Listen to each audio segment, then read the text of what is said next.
উদাহরণস্বরূপ বলি যে আপনারা স্বামী স্ত্রী দুইজনে কথা বলছিলেন, স্বামী স্ত্রী দুইজনে কথা বলছিলেন, আপনার কথা শেষ হয়েছে, আপনার স্ত্রীর কথা শুরু করেছে। আপনার স্ত্রীর কথা শেষ হতে না হতে বাড়ির কর্নার একটা টিকটিকি ছিল, টিকটিকিটা ঠিক ঠিক ঠিক ঠিক ঠিক ঠিক করে উঠে যায়। তো যেমনই ঠিক ঠিক করে উঠেছে তারপর আপনার স্ত্রী বলছেন দেখলে দেখলে দেখলে আমার কথা ঠিক বললো।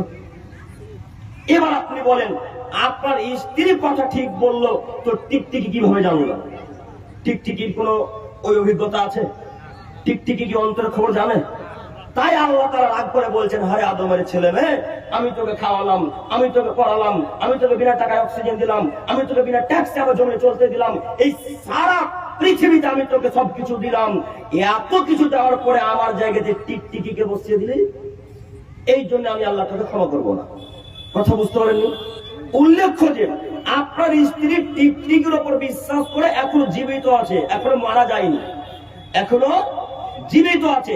এখন যদি আল্লাহকে বলে আল্লাহ আমি ভুল করেছি, তোমার জায়গাতে টিকটিকিকে বসিয়ে, আল্লাহ তোমার জায়গাতে টিকটিকিকে বসিয়ে আমি ভুল করেছি, আল্লাহ আর কোনোদিন এই কথা বলবো না, আল্লাহ ক্ষমা করো, আল্লাহ ক্ষমা করো। আল্লাহ ক্ষমা করবেন কি করবেন না? আল্লাহ ক্ষমা করবেন। আল্লাহর ক্ষমার শেষ নেই, আল্লাহর দয়ার শেষ নেই। শুধু দুই হাত দিয়ে চেয়ে নিতে হয় আল্লাহর কাছ থেকে ক্ষমা।